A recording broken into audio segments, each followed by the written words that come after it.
microdosing, and I was really impressed by the way they work together, the flow that they created during the meeting.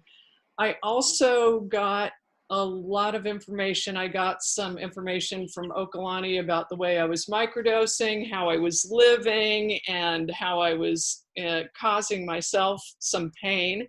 And I took a look at that, and I was able to change that as a result of that. And I've also been to other meetups with Jake, like the last one I went to was on ketamine. It was great. And these are all Phoenix Psychedelic Society.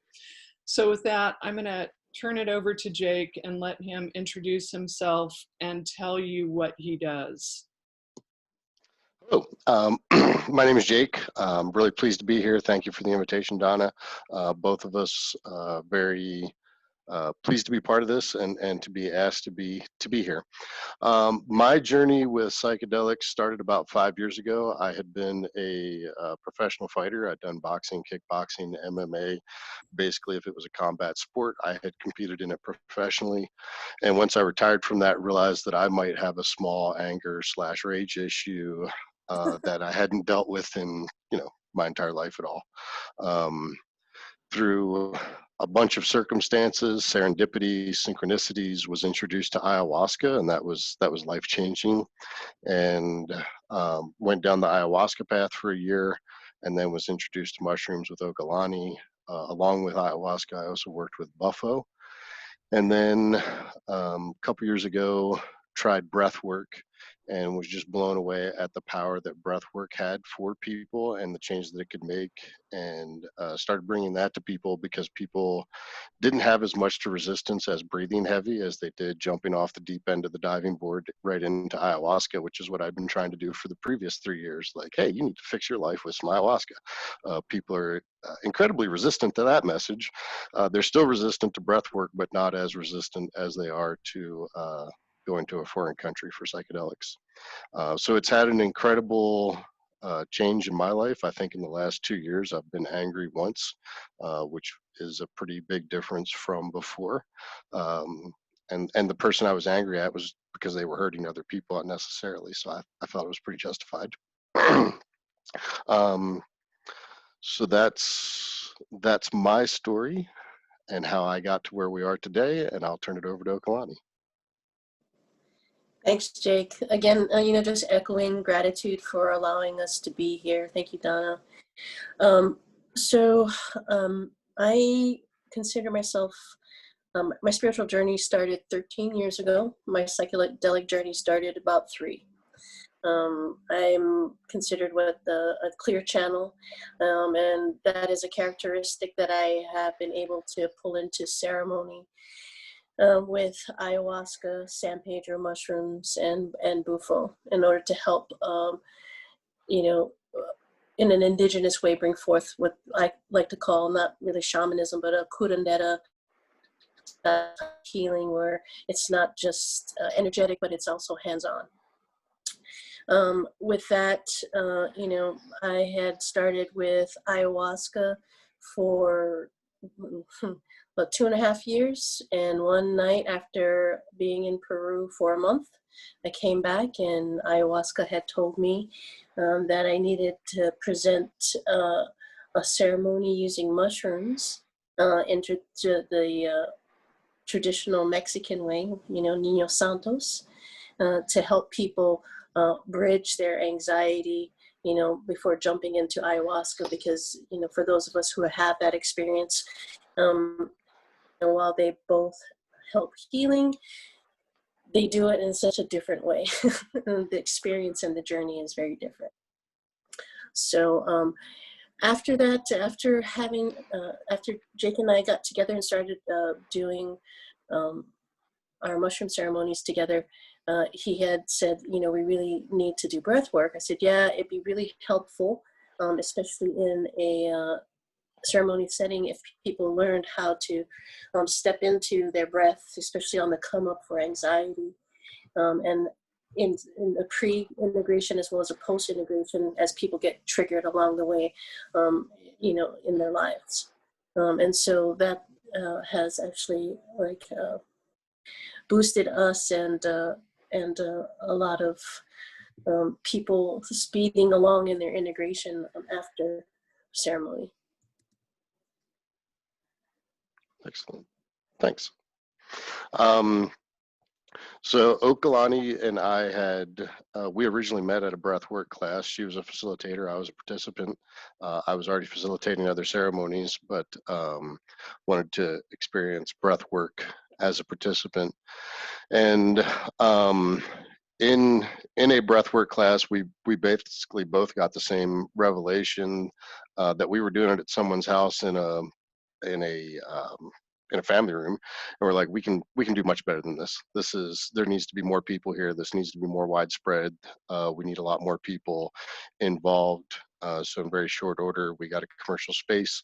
We set up a studio and started recruiting people to come to breathwork. Little did we know that 6 months after that, COVID would break out and that everybody would be terrified to leave their house and come to a communal space to breathe.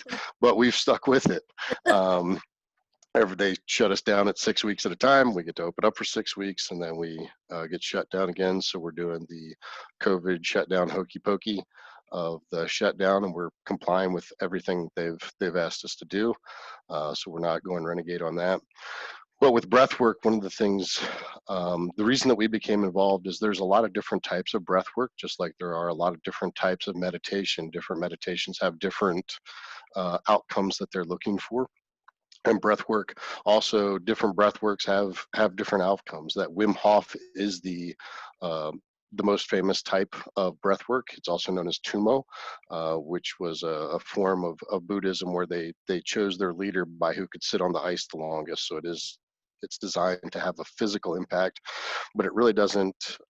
There is a mild physical there's a mild mental and spiritual impact from Wim Hof, but usually it's the physical impact. And the reason that they have the ice baths there is so that you can tell the impact that it had on your body. Because if you just did Wim Hof and then walked off, you'd go like, I don't feel any different. Nothing happened. But when you do Wim Hof and then you sit in an ice bath, you go, something happened. Something's different. The type of breath work that we do is called shamanic breath work, conscious connected breathing, circular breathing, and it's designed to release DMT through your lungs so that you do have a full-blown DMT experience during the breath work. Our classes last about 2 hours, and the reason for that is we do a fairly short introduction, 10 to 15 minutes, explaining what can happen, that it can be a full-blown emotional meltdown experience, that you can feel grief, you can feel euphoria, the entire spectrum of human emotions can become involved, and that it's a safe place to do that. Then after that, we do the breath work. If it's your first time, it generally takes about 20 minutes to drop in. At the 20-minute mark, your body will start to vibrate, and we consider this becoming entrained with source energy, that you are starting to vibrate with the source, and that any part of you that is out of alignment with source will start to become uncomfortable. And that for the next hour after that, your body will breathe itself. You aren't so much consciously breathing anymore as the breathwork experience takes over. And then after that, Okalani and one of our other helpers will go around and anoint people there with agua de frida water, so that it gives them an emotional release, an emotional break, so that they can have a moment of relief from the breath work itself. And then usually about 20 minutes after that, we offer hape. Hape is a shamanic snuff. It comes from the original tobacco, which is called mapacho. If you've ever had experience with mapacho, you realize why it's the original tobacco, but not the most popular one. It has a very distinct aroma. It's not very fragrant, but it is pretty strong. So the Peruvians and the Amazonians, they take mapacho, they burn it, they turn it into powder, into ash, and then they take other Amazonian plants and also burn those, turn it into ash, mix it together, and then it's blown up your nose like snuff. It's administered to you. It's not something that you snort. It's something that's blown. And if you've ever done hape, no matter how much I tell you it burns, it's going to burn more than that. It's going to be uncomfortable. That there's a moment of 20 seconds to a minute and a half, maybe 3 minutes, where the hape is going to burn your nasal cavity. The way we talk about this in class is that it's a moment for you to experience discomfort intentionally. And it's also a mirror for how you accept discomfort and pain into your life. That I use guys as the most frequent example, that as dudes, whenever we get hape, the face that we make is we go, and then we make that face. And while we're making that face, we're trying to tell the world this doesn't hurt. But for sure, we wouldn't be making that face if it didn't hurt. So the more that you can be accepting of that discomfort, the more that you can be accepting of that pain in your life and just let it be what it is. After that comes a spiritual euphoria, releases. Any blockages that you've had during breath work will be released. And that whatever kind of experience that you had during breath work, it's going to intensify that experience with the hape. You sit with the hape experience about 20 minutes, and then we have a call back to your body. And then we have a sharing circle at the end where everybody has a moment to talk about their experience and share that and tell us what happened. And it doesn't matter how long you're doing this, there's always something new. When we talk about that there are an infinite variety of options, that somebody always comes up with a new variation, something new happens every week, every class, where you're like, huh, haven't heard that one before. Make a note of that. So for us, we use breath work. One, it's a healing modality in and of itself, but it's also a great way to introduce people into psychedelics, because it does give them a mild psychedelic experience. That after people have done breath work 4 or 5 times, they usually want to try something a little bit stiffer, and we're happy to introduce them to that as well. And the so if all they ever do is come to breath work, we have clients that's all they're ever going to do is breath work. They're never going to do a psychedelic in their life, and we support them in that decision. But then other people, it is the gateway to getting them to a faster way to heal. Okay. I did see a question regarding hape, but I did want to also, yeah, I'd want, you know how I love it when you explain this part, but for Jake and I, because, you know, everything that we do everything that we do in our lives, and it's just, you know, Jake and I we have different opinions on many different points, but one of the few things that we do have, which makes us such a great team, is how we hold our intentions. Because we have, you know, everything that we do, every action that we put forth, we consider a sort of ceremony, because we hold reverence for our life and an eternal gratitude for everything that comes our way. So whenever we do ceremony, when we do breath work, when we sit with people, we often say, hey, okay, whenever you do something and you're going to put some effort in it, put forth an intention. And it's really important as far as setting in anything, psychedelics, breath work, you know, even when you start your day, for me, to set an intention. And, you know, the way Jake explains it is, I think, is like a perfect, like, way to do it. You know, I guess that's my cue to explain intention setting now. That's a segue. All right. So when it comes to intention setting, we all have a vision for our life, a life that we would like our way to be, how we would like our life to be lived, both for ourselves, what we would like to be surrounded by, how we would like our life to be. And a lot of times the vision that we have for our life doesn't line up with the way we're living our life right now, or what we see in our life, that we want more happiness, we want more joy, and we're not having that happiness, we're not having that joy, we're having hardships instead. And that a lot of times it's because we're out of sync with our authentic self, or we're out of sync with source. And a lot of times that shows up as, you know, when I'm talking to people about the type of work that they do, it's like, well, what do you want to do? Well, not this. Well, there's a whole lot in the world that is not this, that you can take one step to the side and you're now no longer not this, but you still haven't gotten really anything closer to what you would like to have, what you would desire in your life. So when we start off with our intentions, usually the first thing that happens is people say, I don't want to be afraid, or I would like to be healed, or I would like my body to not be I would like to not be in pain. And that is a good first step for setting your intentions. But the same way that we play with our kids and tell them don't smile, when we tell them not to smile, the first thing that they do is smile. And by setting that intention of not pain, not fear, not poverty, you know, that's what we're focusing on is the thing that we don't want. And you know, that's what you end up manifesting more of in your life. We had a woman that came to Breathwork for 3 or 4 months, had an incredible experience every time she came. Just a phenomenal, like, out of body experiences, astral traveling, seeing past lives. Just everything was crazy for her, every experience. And at the end of 3 months, she said, "This isn't working." And me and Okalani are like, "What? How can this not be working? You're literally killing the game here." And she said, "Well, my intention isn't being answered. That I'm not any better today than I was when I started 3 months ago." And it's like, "All right, well, what's your intention?" "I don't want to be afraid." "Okay, well, let's take the next step with that intention." And the next step would be, what is the opposite of that look like? You know, instead of saying I don't want to be afraid, it would look something like, I'm grateful that I'm courageous. I'm grateful that I'm brave.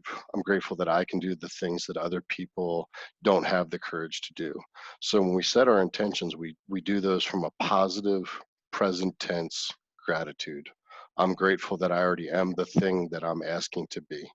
And I know for me, a lot of times when we have our opening circle, they state their name and what their intentions are.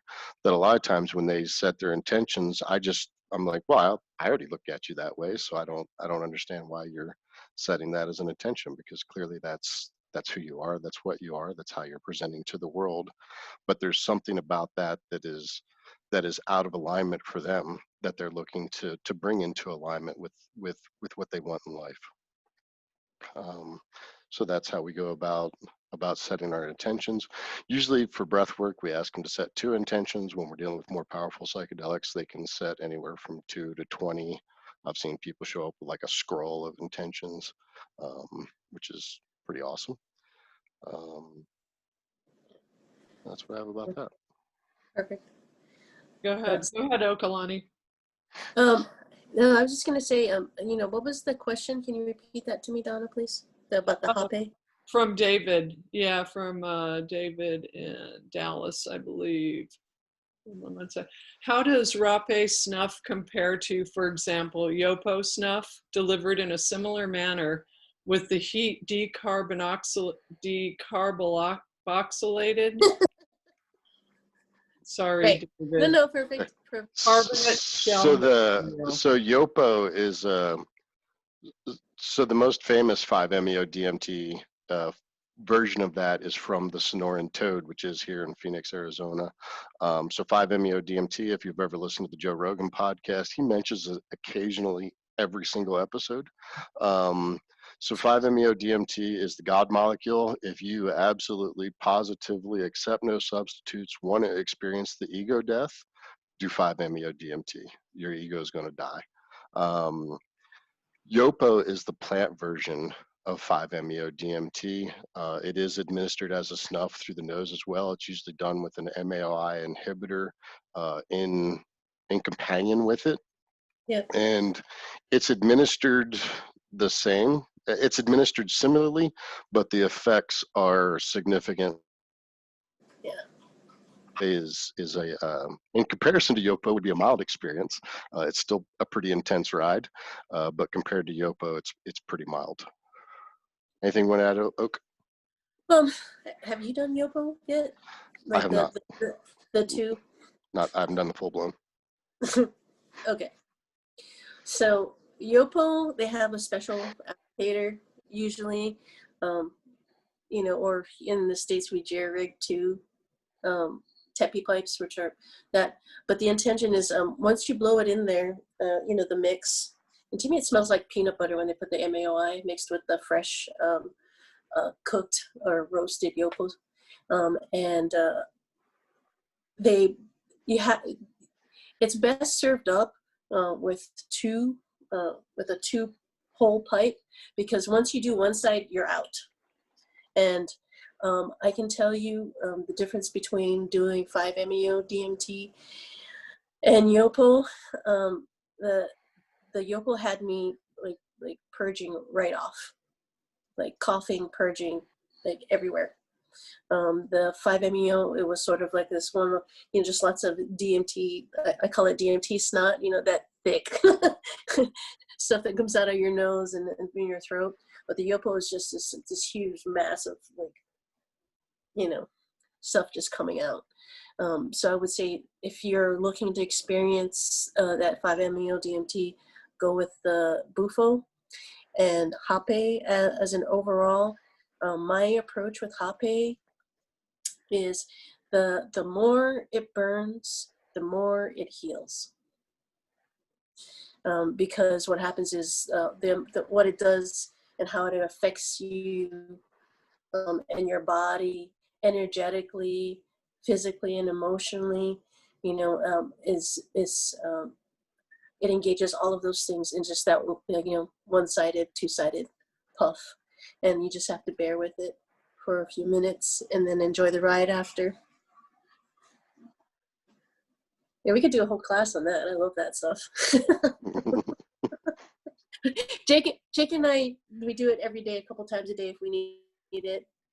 Sometimes 4 times during ceremony. Yeah. And I was going to ask you guys, when you are doing a private ceremony with someone, is there a particular substance that you are drawn to use more often than not, or do you base it on the issue that the person is dealing with at the time? Based on their issue. You go first, because I think, yeah. I base it entirely on their issue, and there are times where I'll tell people what you need is something I don't offer, but usually you know, we let them fully explain their issue and then select the best course of action. Sometimes it's actually compound treatments that will have someone do a mushroom ceremony, and then I hand them off to Okalani afterwards and put them through a microdose regimen before they're ready for anything else. Yeah. And so then, go ahead, Okalani. That's okay. Like, I have the same approach.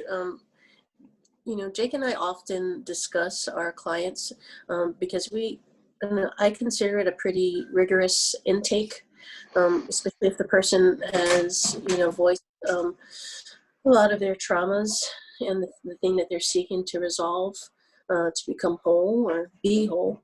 And for me, you know, it's that, you know, the reason why we love the Psychedelic Society and why we do it here in Phoenix is just like how you guys are approaching it, is because of the educational aspect. You know, it's not just a recreational ride.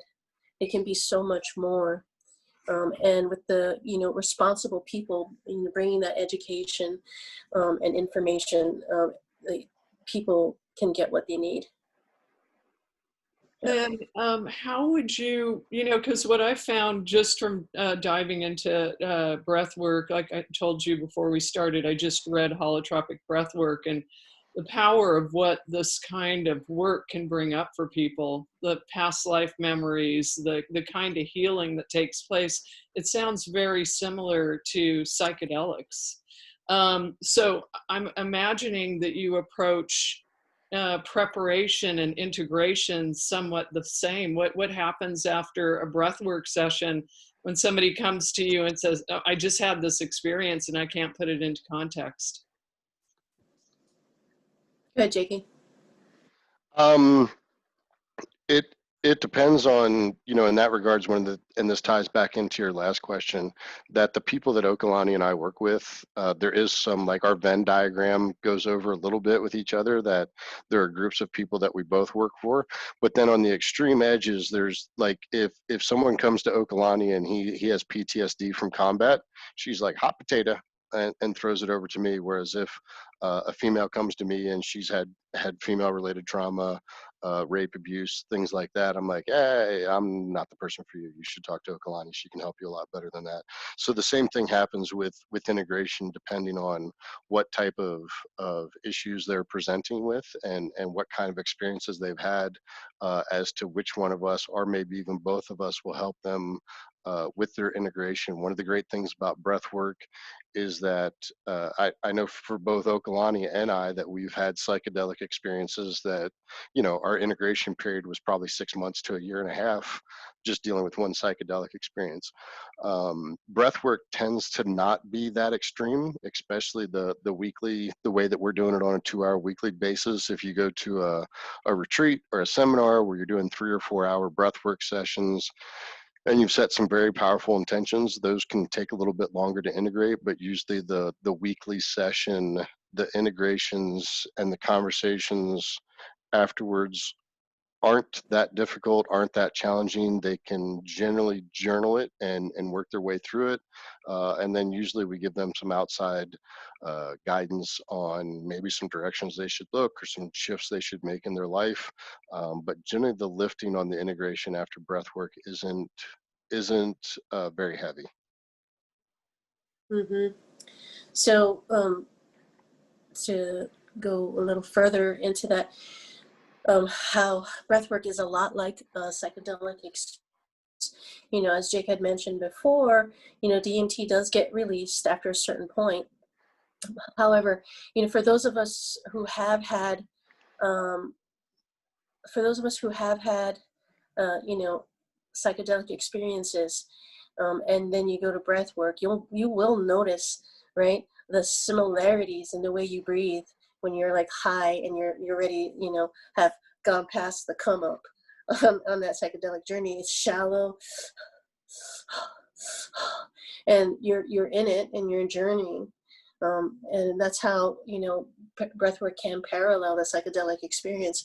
You know, the difference is in breathwork you physically have to, and you have to intentionally put yourself through the cadence of the exercise of breathing, as opposed to taking the substance, you know, and then getting, you know, carried along with the plant.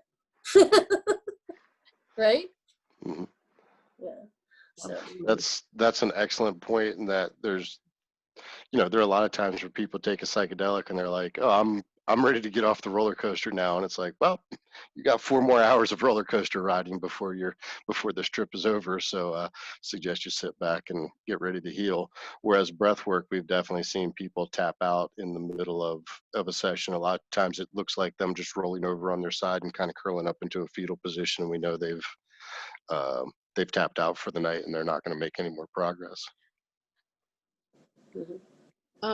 Casey asked, oh, she's got a good source here. She just put up a link. It says, here's a good source for rapé. Each one has a description of the benefits. Thanks. Yeah, that guy's up in Sedona. He's a really nice guy. Right on. yeah, that's where we order ours from. Well, if we have to order retail, that's where we get it.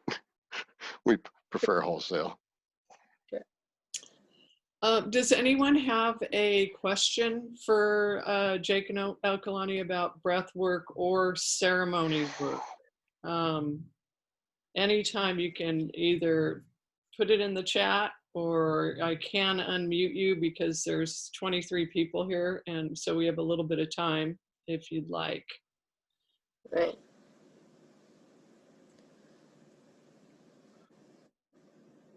And so I will say something about how breathwork can help you pre and post ceremony. Pre-ceremony prepares you for the journey when you take the psychedelic, right? Post-ceremony breathwork actually helps you when you get triggered every time.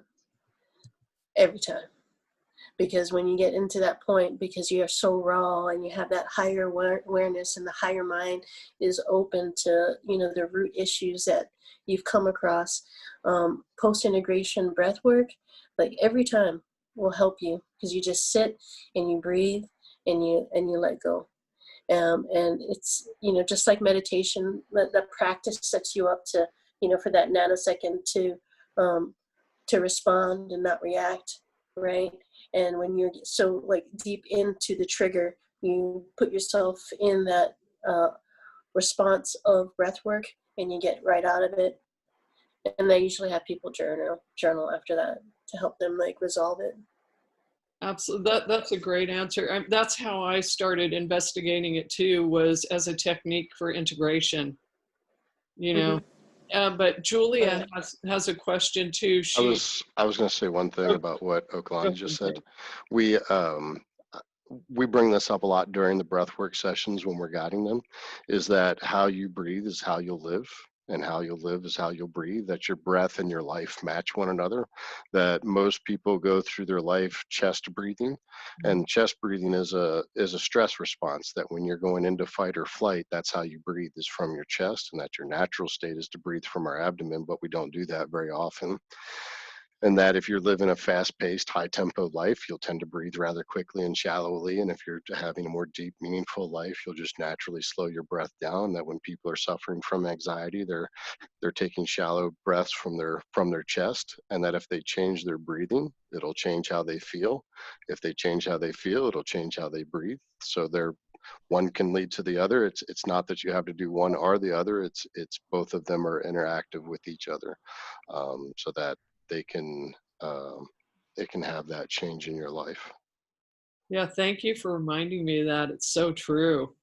It's amazing how powerful it is. And then Julia asks, I want to know specific breathwork techniques used. So the technique that we use is really simple. You can do it by yourself at home. It's called conscious connected breathing or circular breathing. And basically in our natural everyday life, we tend to take an inhale, we exhale, and we pause at the end of the exhale without thinking about it. We don't even notice that we do it. And that if we're being conscious of our breath, we take an inhale and then we hold our breath, and we call that holding our breath. The type of breathing that we do, the first thing that I want you to do is imagine that your breath is water, and that as it flows into your body, it settles down at the bottom of your body and fills you up from the bottom up. So it fills you up. And as it fills you up, your inhales and your exhales are going to become connected. So every inhale is connected to every exhale is connected to every inhale. We're not specific about how fast you breathe or how deep you breathe, just as long as every breath is connected. There's no pausing anywhere. And that's kind of the Reader's Digest version of the technique that we use. There are a few more nuances to that we walk people through in class. We may do an online Zoom class sometime soon. Was talking about it with Donna before we began, that with online breath work, it's kind of a 50-50 on its efficacy. That 50% of the people have deeply powerful experiences, and probably a more powerful experience than they would have if they came to our studio in person, because they're less self-conscious. And then the other 50% of the people, nothing happens at all. And that if you're one of the 50% of the people where nothing happens at all, it's never going to get any better. That you need to go to an in-person class for it to kick in, for you to be able to drop in. Me personally, I'm part of the 50% that nothing happens when I do it online or when I do it by myself. But when I'm in a group setting, and even when I'm guiding the classes in our studio, I can only demonstrate about 5 breaths at a time, because if I do 10 breaths, I'll have to take a knee, because I'm starting to drop into the experience. And then is your breathwork classes, are they music driven as well? Yeah, they're music driven. We've got about $10,000 of audio equipment there. So it's really loud, really powerful, and super crystal clear. We're big into the music. Yeah, I do want to say, so Jake kind of gave you the Cliff Note version of the breathing, but the intricacies are have to do with breathing in your mouth, breathing through your mouth, breathing through your nose, holding. There's a lot of little things that you can do in order to help bring about your experience, and he's really great about explaining it. I think you're just going to have to do a demonstration. But set me up. Yes, I am. Kundalini Activation is different because it involves a lot of, if I'm not mistaken, it involves a lot of rocking and engaging the energy from the root, where we are engaging the spirit through I want to say concert of breathing, like changing up the patterns that allow your body to fall into this, like, trance state. Yeah, that sounds right, Jake? Yeah. Because This is the simplest, not necessarily the easiest, but this is the simplest process for creating that state. I've done Kundalini, I've done Kriyas, I've done the pranayama, I can't say that I've done all of them, but I've done a lot of breath work, and this is the it's ham and eggs, steak and potatoes. Like it is just a really basic, really fundamental. There's nothing fancy about it, but it works. It gets the job done every time. I want to say, and Okalani's welcome to correct me on this. I'm going to say if we have 300 people come through our studio, maybe 2 of them don't have an experience. Wow. Yeah. Does that seem about right? 2 of them eventually don't have an experience. Yeah. Because usually the first time they have nerves about screaming out, about being really self-conscious, but then when they're there, we have people that have really, on their first time around, have these like intense cathartic experiences. Jake and I like pretty much almost pooped our pants when this one lady just screamed like she was. It was a Hollywood level, like blood curdling scream. I almost dropped my drum. Yeah. It was crazy. we were like, I looked at him, and he must have seen, it was so dark. It's dark in our studio, and he must have seen the white of my eyes because I stopped. And he's like, over there. But so breathwork overall, they will all have similar aspects to help produce like different intentions. I saw a couple of comments about saying how you found KEP similar, holotropic similar, breatharian is really similar, but it's just like Jake and I, like, we study them, and they're specifically conscious connected breathing, shamanic breathwork is what works for us. This is the intention that we like to put out to help people, tap into themselves and tap into their awareness to help them heal. Cool. There's a couple questions coming in. So one of it, Julia asks, or David asks, where he can get specifics of breathwork techniques, which I think you've kind of answered because there's so many different kinds. Yeah. Sorry, Jake's been getting the hint from whatever source, guidance, spirit to put together his little Zoom class, and he just we're having technical difficulties with that. Because it's really helpful, and once you get it, Jake, I think you have some links, right, that you could send them to. Mm-hmm. Yeah, we can set you up with some links for that, for the style that we work with. Or like there's. I mean, it's the basically most Western styles of breath work are coming from Stanislav Grof and are a branch off of his holotropic breath work. That Right. we're not doing holotropic breath work because that is, when it's a copywritten term, so we can't say that we're doing holotropic. Like if you're not a certified CrossFit gym, you can't say you're doing CrossFit even if you are doing functional athletic movements. So what we're doing is not holotropic breath work because that's actually a little bit more intense than the style that they do. There's a breather and a sitter, and that's not going to work well with our classes because we only have 2 hours.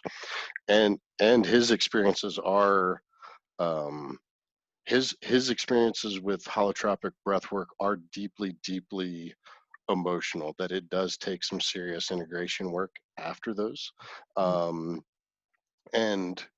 And I like Stanislav Grof. I love holotropic breath work. If you are interested in anything, I would start with holotropic and go from there. And if we had more time and we had more people, I would definitely do that. It just doesn't it just doesn't fit into how we're trying to do things at the moment. But I would start with holotropic and go from there. There's so many.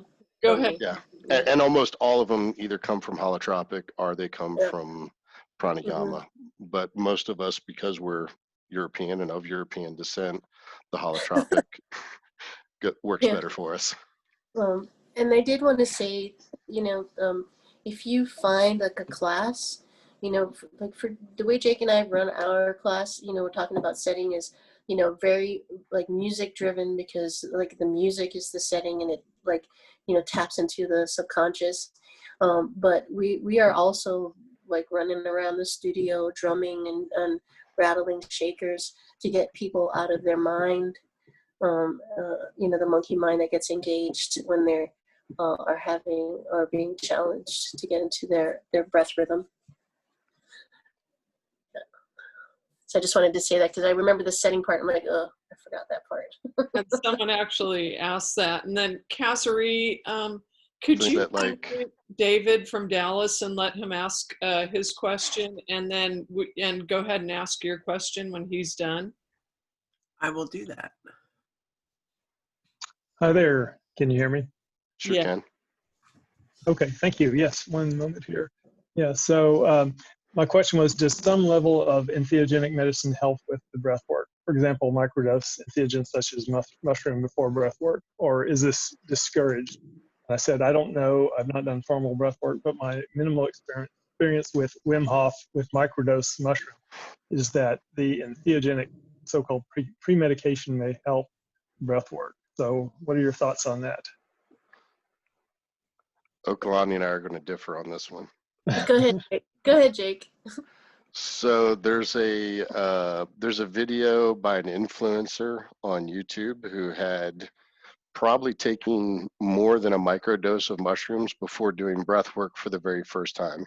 So it was his very first time ever taking mushrooms, and it was his very first time doing breath work. And to use a technical term, he freaked the fuck out and had to be taken out of there in an ambulance. And it wasn't at our studio, thank God. But we know the person whose studio it happened at, and it was here in Phoenix, and it was kind of a big deal.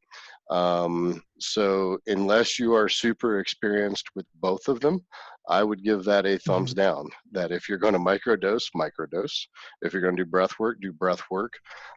Don't put both of them together until you're pro level at both of them. That they both are powerful experiences. If you wouldn't have like one beer and go, that was nice, and then drink an entire fifth of booze, and that's kind of similar to doing this. That at some point they may work well together, but you're probably a good ways in the journey from being at that level. Yeah, I don't know at this point that I would microdose and do breath work. Okay, just curious. No, I agree, and it's certainly that's probably the worst. What you just described is probably the worst case scenario. And of course, I hate it when people mess things up for the rest of us by doing stuff like that. But that happens. I did send that video to a friend of mine. He's like, "This guy's talked for 5 minutes and he's already on my nerves, and he hasn't even told us what happened yet." So he is an influencer. Yeah. So for me, what went wrong in that story was that person's, lack of education and exposure. For me, microdose is definitely less than half a gram of mushrooms. And for me, there are times where I've helped somebody with a bodywork session, and I've given them a microdose, and it helped them release a lot of physical trauma stored cellularly in their muscle, and they had these huge releases. As far as breathwork goes, I think it's an excellent idea, but I do also agree with Jake in the instance where if you're an experienced journeyer and you know yourself, and you need that little extra insight into something that you've been having a hard time or being challenged with closing out, I would say yes, absolutely. But again, micro dose, 0.1, 0.25, no more than that. Yeah. Thanks for that answer. Per Donna's request, I will ask my question, which I don't know if you saw that. Back in your introduction, Okalani, you had talked about that that ayahuasca and mushrooms, did their healing work in very different ways. And I was curious what your perspective on that was, because in my experience, they were at least cousins to each other, but there certainly is a difference. So I've had the opportunity, to actually host mushroom ceremonies for ayahuasca facilitators on different occasions. And when they had come in and sat with me, they came in and sat. They're basically were like, "Holy shit, this is ayahuasca light. I love it." Because it has a lot of similar aspects. And I think, the fact that they did have they had the ayahuasca, experience, that they could liken it to, that they could see the potential for healing. Again, all of these things come with education and experience, which is why, both of our organizations are so, like adamant about teaching people about it, so they can educate themselves and participate, in this awareness and awakening of our planet. So Jake actually has a really good explanation of how he views, because for me, yes, they're one and the same. For me, ayahuasca is about tapping in to the infinite you. And when I am in mushrooms, it's tapping into the infinite all, right? Like the relation it's like seeing how I'm connected to all of it, right? And then when I'm in ayahuasca, it's like seeing how all of it's connected to me, right? And that's how I view, and that's why they're similar and connected. But like the way Jake does it, like Jake, how Jake views it, I like also, which is the reason why we get along. So I'm gonna go through all three medicines that I work with, and the first one that I'm gonna do is mushrooms, and I have incredible visuals on mushrooms like nothing else. That it is an incredible light show. But my feedback for mushrooms is that it's a medicine that makes you say, I'm good enough, I'm smart enough, by golly, people like me, whatever it is I want to accomplish in life, I can go out and accomplish that. Ayahuasca, I have almost no visuals on. That the visuals I do have are very muted, very faint. It's infrequent that I see them. If I do see visuals, it's when I'm facilitating and I close my eyes and I'm working on someone else. I can see their visuals, but I don't ever really see my own. Ayahuasca is the mother. It gives you a honeydew list, and then it smacks you around and tells you to get out there and get busy. And it says, step 1, do this, step 2, do this, step 3, do this, step 4, do this. Don't come back and talk to me until you got your to-do list done. Buffo is I would like to meet God, and I will get the answers to everything. I will have the complete and total ego death. I will have complete and total ego liberation. I will know the answers to everything in the universe, and I won't be able to tell you any of them. And those are kind of how the three different medicines work, at least for me. Yeah, thank you so Your much. knowledge may vary. Thank you so much for those answers. Those I related to those, and I suppose it depends on dosage, and it depends on the individual mushroom. Or in the case when I think I did 5 ayahuasca sits, and I was told that it was, for one thing, it was nice because it was a little sweeter than the actual taste of it, but it also was a lot more visual based on that particular recipe, that particular time.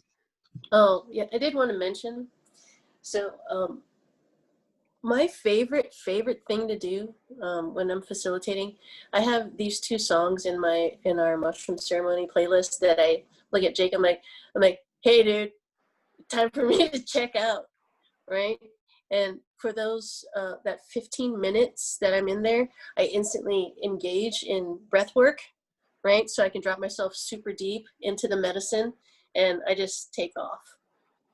You know, it helps, it helps allow yourself to like really drop into the flow really easily.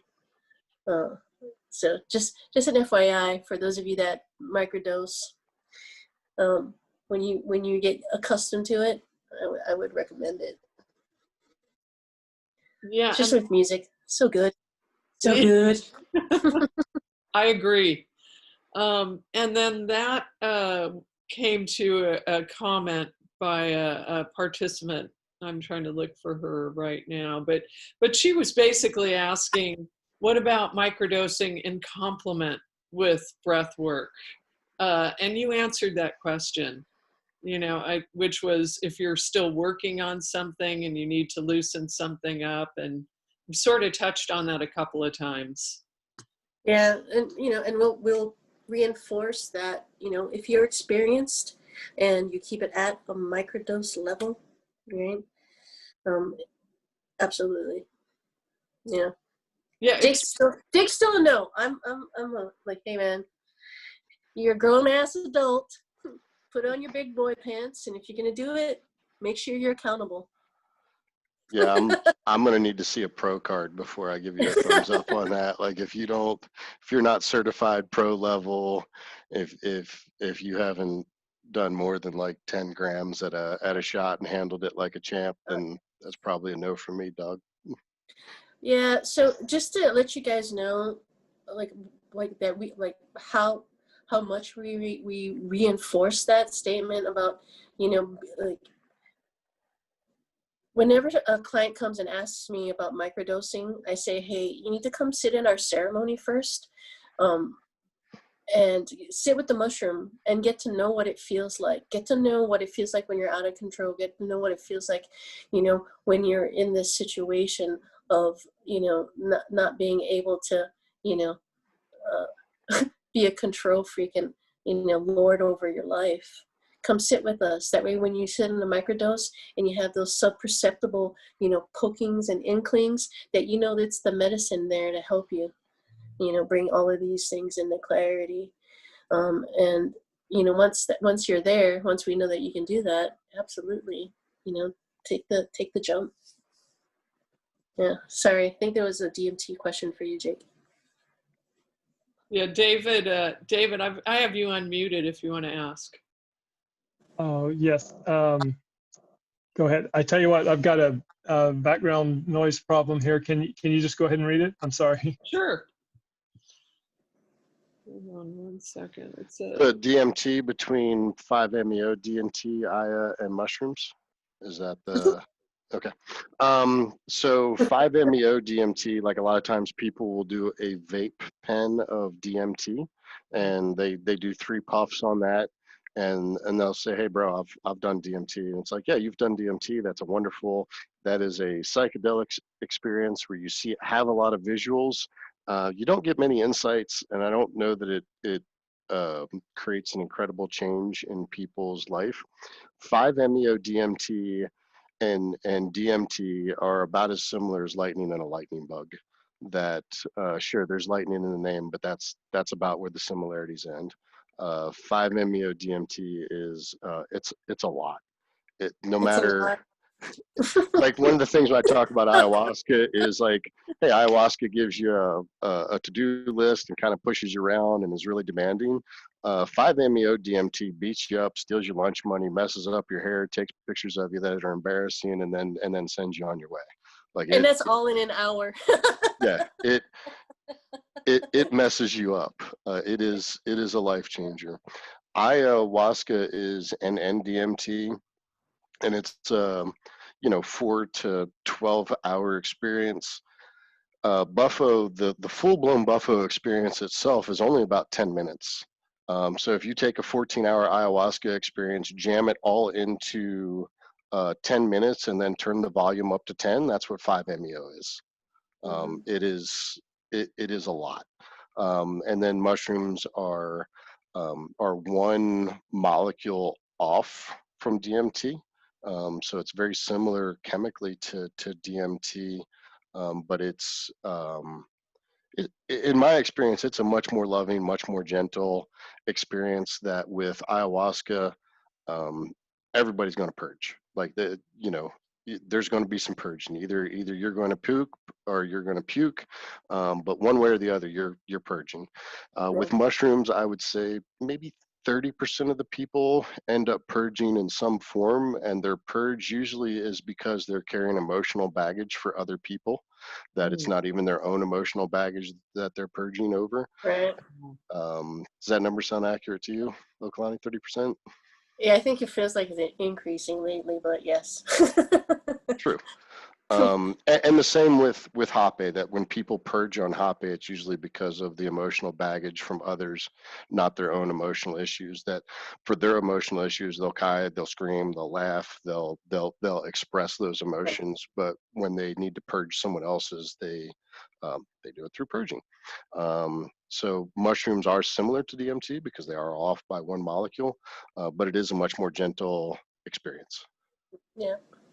And what do you think about 5-MeO-DMT as a teacher? Because you were saying there's not a lot of lessons in DMT. I mean, I'm sure there are people that would disagree with you. Mm-hmm. But what about 5-MeO-DMT as a teacher? And what about going into that session with an intention? Is it similar? You can definitely have an intention. The number of people, so I've probably administered to over 700 people at least, and the number of people that come out of it have no idea what happened. They have no recollection of the experience at all, like zero.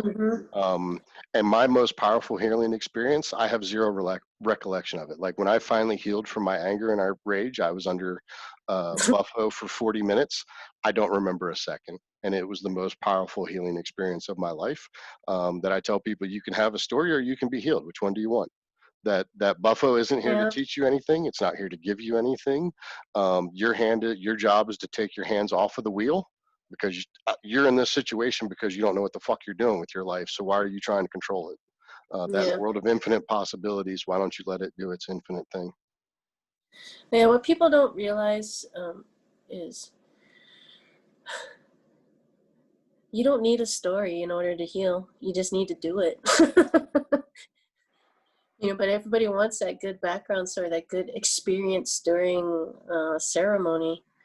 And I would much rather have that. Like, I don't remember anything and feel like liberated and feel free, right, than to have a story to tell. And just to be honest, like if we had more time, like I would make Jake tell his story, because it was it like 20-30 rounds of 5-MeO that you did down in Mexico that got you shattered your anger ego, and had you come out of the other side. Yeah. And if we have time, I don't think we have anything else booked for tonight. If you want to share about that, Jake, if you'd like to. Sure. So buffo in particular was 5-MeO-DMT was pretty hard on me. I was pretty prideful, pretty arrogant, pretty strong person. I've done a lot in life. I can handle myself, and buffo was particularly difficult for me every time.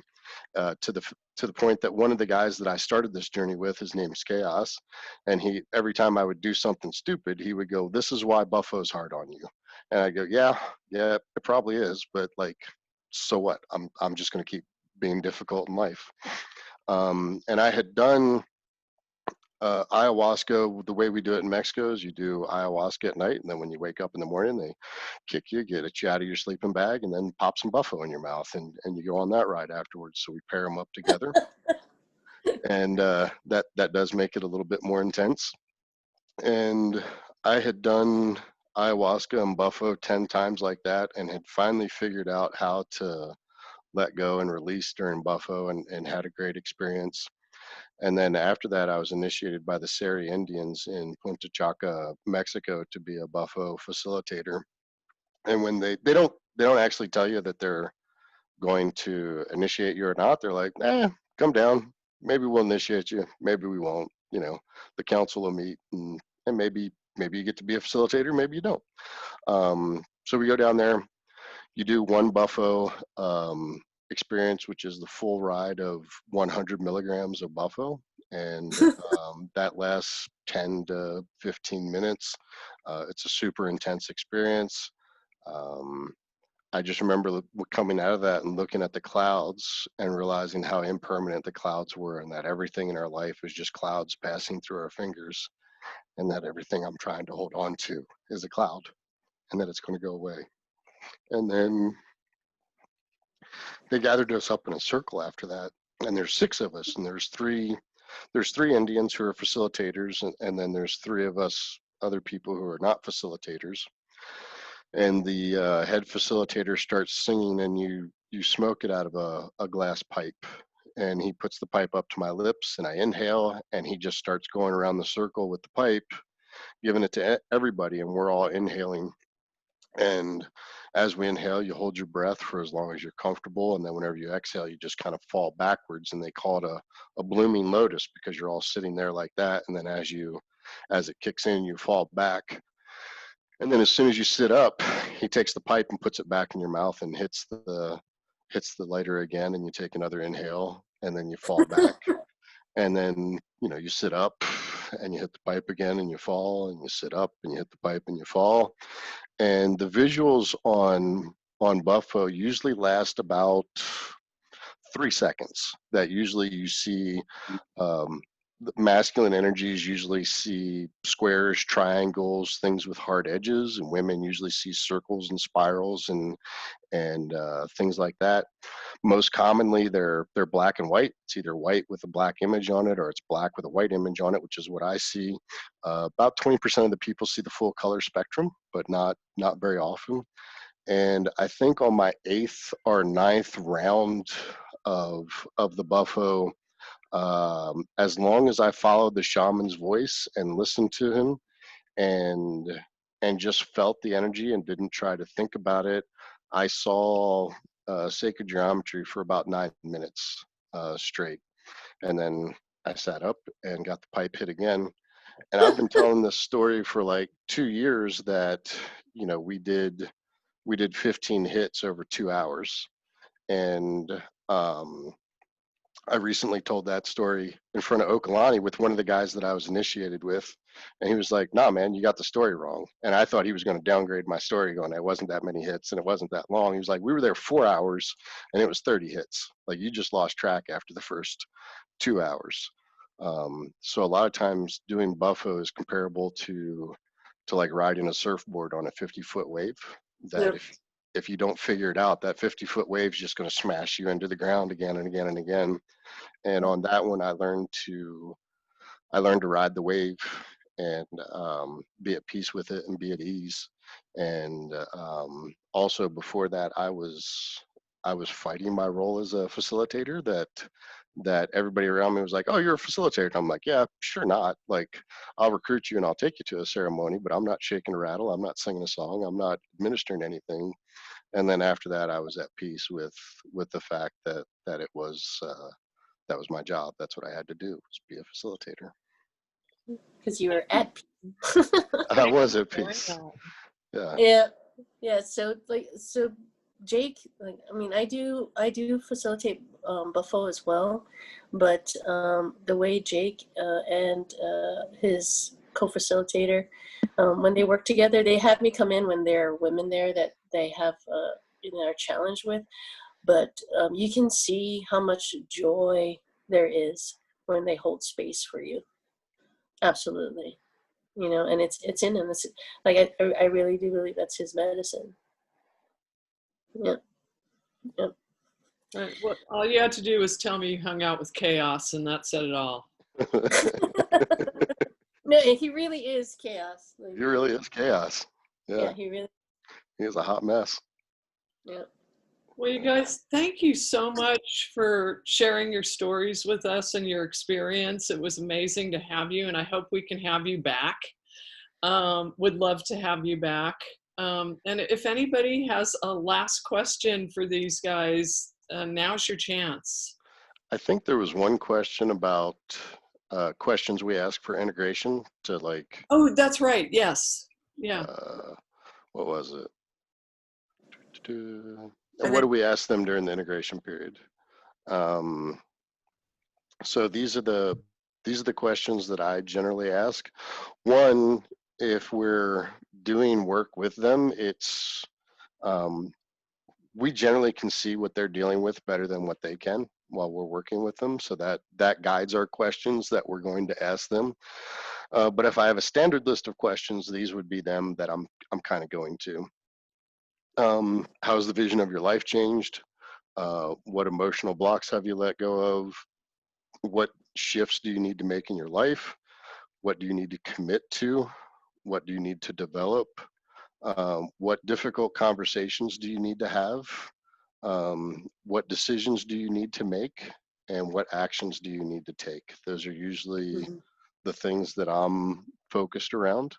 And then after that, it's that's kind of like, those are the tools in the toolbox that are standard, but 90% of the time you're just asking questions that pertain to that specific person and the experience that they had. Yep. Agreed. Yeah. The for me, it's definitely pretty much 90% along the same lines as Jake, but a lot of it also is, accountability, like detailed accountability. His questions are, ask like, hey, what are you doing? How are you doing this? And when they say, well, I'm doing this, this, and this, but this happened, I'm like, okay, so which part of what happened are you being accountable for? It's shifting, helping them shift to perception about, how they're showing up in their life, basically. So Jake and I will come up, like, those are standard questions, but a lot of times, Jake and I consult with each other. For a lot of people, say, hey, this and this is still happening, what do you think? And I say, well, like one of our friends, like dude, stop romanticizing your pain. Like, how can you, how can we, and Jake and I will consult and say, like, how can we get this dude to stop romanticizing, his pain? He's creating sentimental attachments to them, right? It's making them accountable to release it, making them accountable for, for his own happiness. Yeah. Absolutely. I guess it's hard sometimes for people to stop identifying with their sickness. Who will they be? And then David, people would rather die than give up their identity, and a lot of times their identity is wrapped up in that trauma that they experienced or that hardship that they faced, and that's the only identity of significance they have. That if they don't have that trauma, then they're not a special little flower. And then David's asking if you think you will do a Zoom shamanic breath work. Yes. I'm working on, one of the issues is that our playlists are long, and that if we're going to do it online, I need to be able to do it in an hour, and it's hard for me to shift gears that fast because I'm used to taking more time.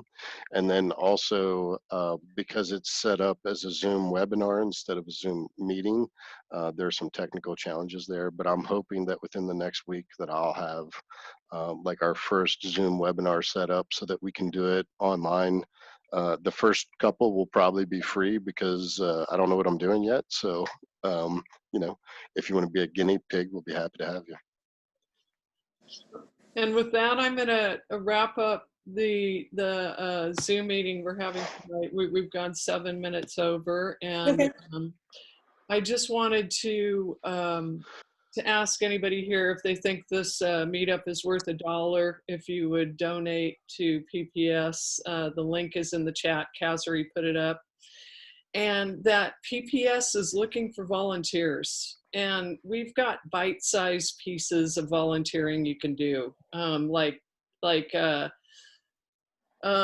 just posting on our different formats in social media, and become a part of this community. But we're really expanding, and we're looking for people that can volunteer. So if you're interested just go to our website. There's a link where you can send us a message and tell us what your skill set is. And, you know, we can do a lot of this stuff virtually. You don't have to be in Portland. But anyway, you guys, sorry I had to take care of that housekeeping. Thank you so much for coming tonight. And we'll be looking for your breath work online. I mean, I definitely will anyway. Yeah, we'll send it to you when we have it set up. Thanks. Thank you again. Thank you, everybody. Have yourselves a good evening. Thank you for having us. Yeah. Thank you. Bye, you guys. Bye. Thank you. Bye. Bye.